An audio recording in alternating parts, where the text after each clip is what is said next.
চেন্নাই থেকে বাড়ি ফেরার পথে একই ঘটল দাসপুরের যুবকের সঙ্গে।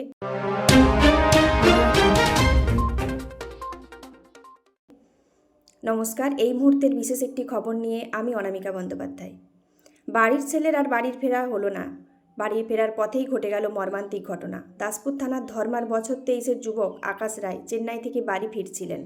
চেন্নাইতে সোনার কাজ করতেন আকাশ। পরিবারের লোকেরা জানাচ্ছে, খড়গপুরে ট্রেন থেকে নেমে নিজস্ব গাড়িতে করে বাড়ি ফিরছিলেন। বাড়ি ফেরার পথেই আষাঢ়ির কাছে শারীরিক অসুস্থতা অনুভব করে। তড়িঘড়ি তাকে নিয়ে যাওয়া হয় মেছোগ্রামের একটি নার্সিংহোমে। সেখানে ভর্তি না নেওয়ায় গৌড়ার একটি নার্সিংহোমে ভর্তি করার জন্য আনা হয়, কিন্তু তার আগেই সব শেষ। গৌড়া আনার পথেই মৃত্যু হয় বলে জানা গিয়েছে।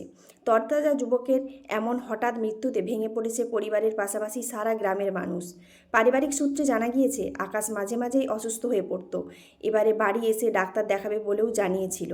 স্বরূপ দোলের রিপোর্ট, স্থানীয় সংবাদ, ঘাটাল। ঘাটাল মহকুমার সমস্ত খবর আপডেট পেতে চোখ রাখুন স্থানীয় সংবাদের ডিজিটাল মিডিয়ায়। নমস্কার।